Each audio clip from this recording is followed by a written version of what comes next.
ബീഹാറിൽ തേജസ്വി യാദവിനെ മഹാസഖ്യത്തിന്റെ മുഖ്യമന്ത്രി സ്ഥാനാർത്ഥിയായി പ്രഖ്യാപിച്ചു. AICC നിരീക്ഷകൻ അശോക് ഗെഹ്ലോട്ടാണ് പ്രഖ്യാപനം നടത്തിയത്. മുകേഷ് സഹാനിയാണ് ഉപമുഖ്യമന്ത്രി സ്ഥാനാർത്ഥി. ബീഹാറിൽ ഇത്തവണ മഹാസഖ്യം സർക്കാർ രൂപീകരിക്കുമെന്ന് തേജസ്വി യാദവ് 24 പറഞ്ഞു.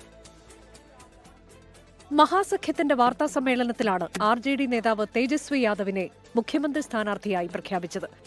ഇത് നിതീഷ് കുമാറിന്റെ അവസാന തെരഞ്ഞെടുപ്പാകുമെന്നും തെരഞ്ഞെടുപ്പിന് ശേഷം JDU-വിനെ BJP ഇല്ലാതാക്കുമെന്നും तेजस्वी यादव പറഞ്ഞു.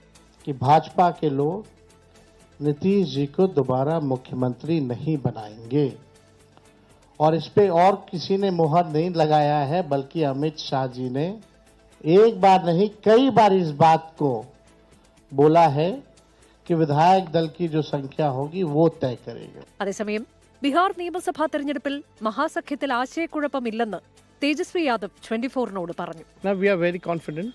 This time we gonna make the government. तो हम लोगों ने अपने विजन को हम लोगों ने साफ जो है सरकार के ही नहीं बल्कि जनता के सामने हम लोगों ने रखा है. People they are very angry with the current government and they want to change the government.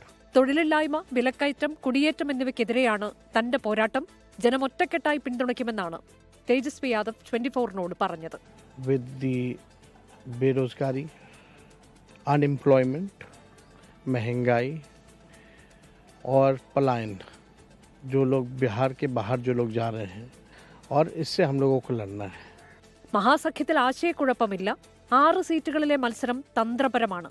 ബീഹാറിനെ രാജ്യത്ത് ഒന്നാമതെത്തിക്കാനാണ് ലക്ഷ്യമെന്നും തേജസ്വി യാദവ് 24-നോട് പറഞ്ഞു. സ്ഥാനാർത്ഥി നിർണയത്തെ ചൊല്ലി ബീഹാറിലെ കോൺഗ്രസ് ആസ്ഥാനത്ത് പ്രതിഷേധമുണ്ടായി. ചില രാഷ്ട്രീയമായിട്ടുള്ള കാര്യങ്ങൾ അതുള്ളത് കൊണ്ട് തന്നെയാണ് അത്തരത്തിലേക്ക് ഒന്നിച്ച് മത്സരിക്കാനൊക്കെയുള്ള തീരുമാനം. ഏതാണെങ്കിലും അക്കാര്യങ്ങളൊന്നും തന്നെ തെരഞ്ഞെടുപ്പിനെ ബാധിക്കില്ല എന്ന് തന്നെയാണ് തേജസ്വി യാദവ് വ്യക്തമാക്കിയിരിക്കുന്നത്. പട്നയിൽ നിന്ന് ക്യാമറാമാൻ ജിജീന്ദ്രനൊപ്പം വിനീത VG 24. ലോകത്തെവിടെയായാലും ഏത് സമയത്തും 24 വാർത്തകളും ഓഗ്മെന്റഡ് റിയാലിറ്റി പാക്കേജുകളും എക്സ്പ്ലെയിനറുകളും വിശദമായി കാണാൻ ഞങ്ങളുടെ YouTube ചാനൽ നിങ്ങൾക്ക് സബ്സ്ക്രൈബ് ചെയ്യാം.